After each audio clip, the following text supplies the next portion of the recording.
I'm here to tell you about Diane. She has always worked, wanted to work. She discovered that she was not making enough money for her retirement, so she went back to school and she got a better job.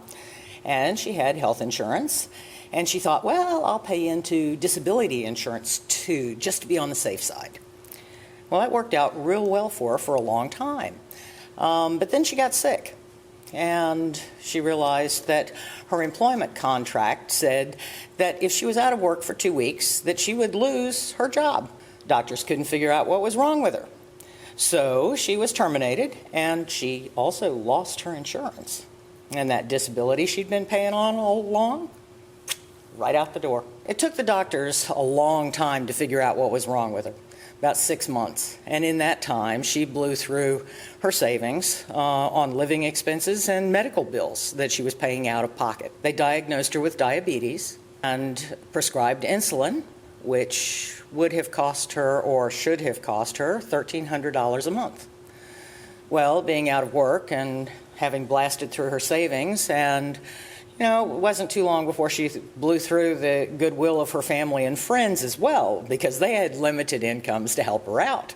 So she started rationing her insulin.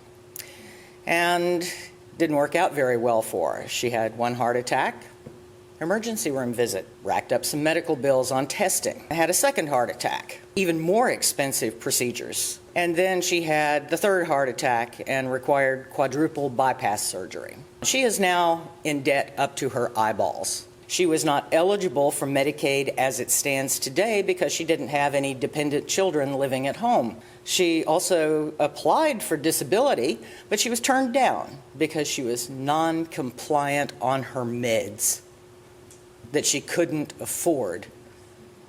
So she fell through the gap pretty seriously. This is somebody that was a productive citizen who, with a little preventive care and appropriate medication, might never have had those heart attacks. Now, there's no guarantee that that would not have been the case, but chances are good that she would still be a productive member of society. We're all paying for this. We're paying for Medicaid expansion that we're not receiving. We are paying for it in higher insurance premiums because people like Diane end up in the emergency room when they should have been receiving preventive care.